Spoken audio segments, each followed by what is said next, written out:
안녕하세요. 오늘은 신문에서 매일 볼 수 있는 채권금리 지표에 대해 알아보겠습니다.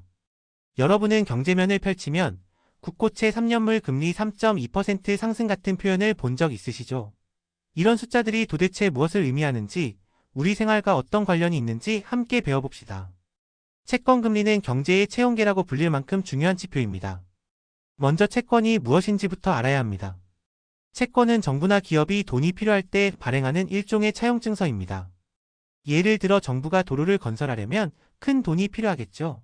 이때 3년 후에 원금과 이자를 드릴 게요라고 약속하며 채권을 발행합니다. 여러분이 이 채권을 사면 정부의 돈을 빌려주는 것이고, 만기가 되면 약속한 이자와 함께 원금을 돌려받습니다. 한국은행에 따르면 채권은 유통시장에서 자유롭게 매매되는 금융상품입니다. 이제 채권금리의 정확한 정의를 알아볼까요? 한국은행 경제용어사전에 의하면 채권 수익률은 채권을 만기까지 보유할 경우 얻게 되는 만기 수익률을 의미하며 이것을 채권금리라고 부릅니다. 쉽게 말해 채권에서 얻을 수 있는 실질 수익 합계가 발행가의 몇 %나 되는지를 나타내는 지표입니다. 만약 100만원짜리 채권을 사서 3년 뒤 105만원을 받는다면 연평균 약 1.64%의 수익률을 얻는 것이죠. 채권금리를 계산하는 방법은 의외로 간단합니다.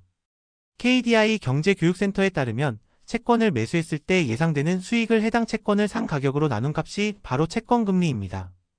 예를 들어 액면가 100만원짜리 채권을 95만원에 샀다면 5만원의 이익을 보는 셈이니 약 5.26%의 수익률이 됩니다. 여기에 매년 받는 이자까지 합쳐서 최종 수익률을 계산하는 것이죠. 채권은 발행 주체에 따라 여러 종류로 나뉩니다. 정부가 발행하면 국채, 은행이나 금융기관이 발행하면 금융채, 일반 기업이 발행하면 회사채라고 부릅니다. 또한 만기에 따라 1년 이하는 단기채, 1년에서 5년은 중기채, 5년 이상은 장기채로 구분합니다. 이자 지급 방식에 따라서도 이표채, 할인채, 복리채, 영구채로 나뉘는데 각각 특징이 다르답니다. 이제 가장 중요한 개념을 배워봅시다. 채권 가격과 금리는 반대로 움직입니다. 이것은 채권 시장의 핵심 원리입니다. KDI에 따르면 채권 가격이 오를수록 새로 사는 사람의 수익률은 낮아지니 사려는 사람이 줄어듭니다.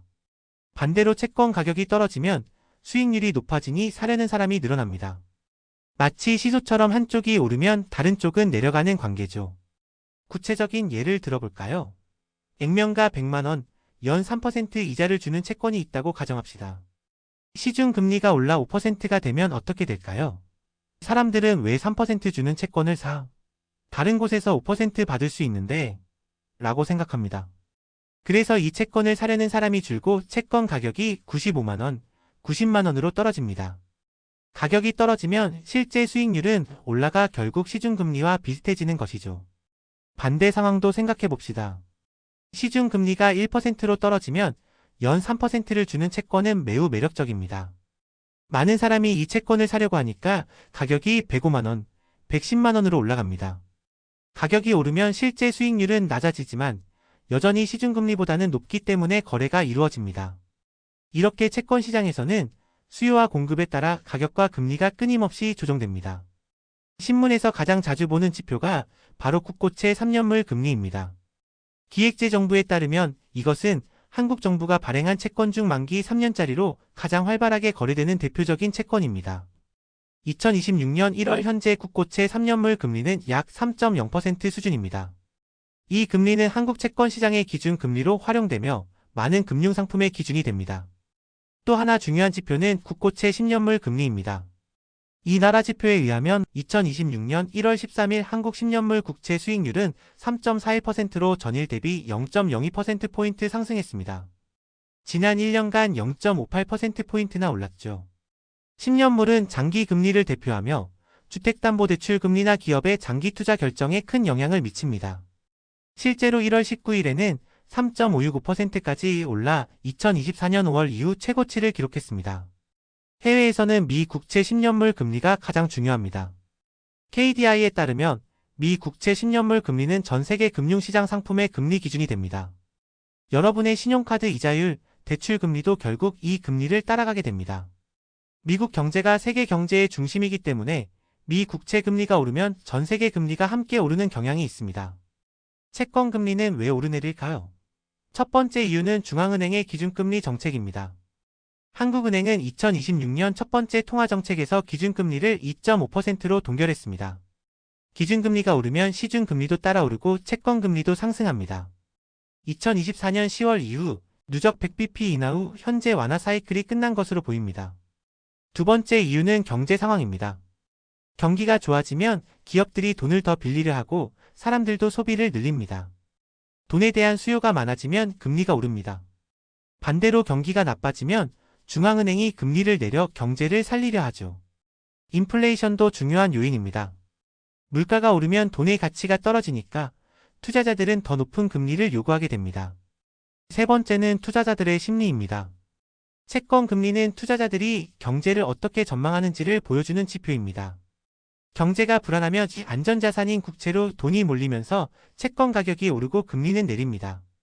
반대로 경제 전망이 밝으면 주식이나 부동산으로 돈이 빠져나가 채권 가격이 내리고 금리는 오릅니다. 이를 위험 선호도라고 합니다. 최근 한국 채권 시장의 상황을 살펴봅시다. 2026년 1월 기준 국고채 10년물 금리는 3.565%로 2024년 5월 이후 최고치를 기록했습니다. 이는 미국 금리 상승, 글로벌 인플레이션 우려, 한국은행의 금리 동결 등이 복합적으로 작용한 결과입니다. 전일 종가 기준으로는 3.65%까지 치솟았죠. 이러한 금리 상승은 주택담보대출을 받으려는 사람들에게 부담으로 작용합니다. 채권 금리가 우리 생활에 미치는 영향을 알아봅시다. 첫째, 대출금리입니다. 은행의 주택담보대출, 신용대출 금리는 국고채 금리를 기준으로 정해집니다.